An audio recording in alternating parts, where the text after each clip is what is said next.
બનાસકાંઠા જિલ્લાના વાવ તાલુકા મથકે તાળાબંધીના કાર્યક્રમ પહેલા જ વાવ ટીડીઓની ગેરહાજરી ચર્ચાના એરણે વાવ તાલુકામાં વિકાસના કામો માત્ર બીજેપીના માણસોના થાય છે। વિકાસની ગ્રાન્ટ સામાન્ય નાગરિકો માટે હોય છે કે બીજેપીના હોદ્દેદારો માટે, તેવા પણ આક્ષેપ કરવામાં આવ્યા।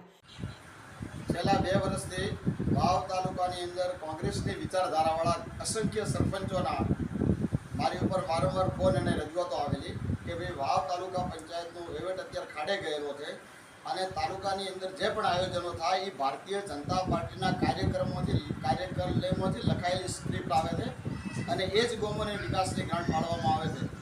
લોકતંત્રની અંદર આ બહુ ગંભીર વસ્તુ છે, કારણ કે સરકારશ્રીની જે પણ ગ્રાન્ટ આપવામાં આવે છે એ લોકોના હિત માટે અને વિકાસના કાર્યો માટે આવે છે। એની સ્ક્રિપ્ટ ભારતીય જનતા પાર્ટીના કાર્યાલયમાં લખાઈ નહીં। હું આજે તાળાબંધીનો કાર્યક્રમ લઈને આવ્યો હતો, માનનીય ટીડીઓ સાહેબ કોઈ કારણોસર હાજર નથી, એટલે એમની સમક્ષ રજૂઆત જે કરવાની હતી હવે મારે ઉપર વિકાસ કમિશનર સુધી લઈ જવી પડશે। હું આજે પણ મીડિયાના માધ્યમથી કહેવા માગું છું કે વિકાસનો નાણો ભારતીય જનતા પાર્ટીના કાર્યાલય માટે નહીં, આ વિસ્તારની પ્રજા માટે આવે છે।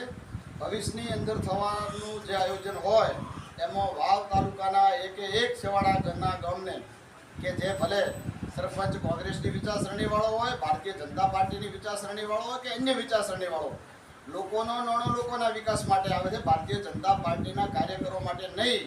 અને મેં તો એવું પણ સાંભળ્યું છે કે ભારતીય જનતા પાર્ટીના તાલુકાના જે પક્ષ પ્રમુખ છે એમના કાર્યાલયમાંથી આયોજન લઈને આવે છે અને ટીડીઓશ્રીને એની ઉપર સહી કરવા માટે મજબૂર કરે છે। આ બહુ દુઃખ બાબત કહેવાય।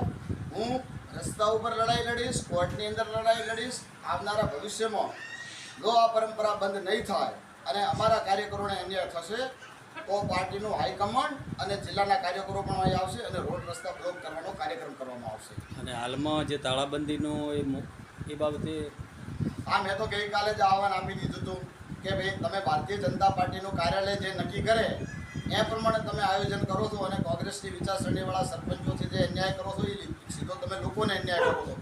આ બાબત અમે ચલાવી લઈશું નહીં। એના માટે મેં તાળાબંધીનો કાર્યક્રમ રાખ્યો। એ પહેલાં એમને રજૂઆત પણ કરવાની હતી, પણ હવે એમને ભારતીય જનતા પાર્ટીની મારા માનવા મુજબ એમને પક્ષ તરફથી કોઈ દબાણ આવ્યું હોય અથવા તો સંગઠને એમ કીધું હોય કે ભાઈ આ પ્રતિભાવ તમારે ન આપવો, એની જગ્યાએ સ્થાન છોડી દેવું। હું એક એવો મત પ્રગટ કરું છું કે કદાચ એ કેસમાં હોઈ શકે અને ભારતીય જનતા પાર્ટીની અગેન્સ્ટમાં કોઈ બોલી શકે એવી પોઝિશન એમની ન હોય તો એમને કચેરી છોડી દીધી હોય।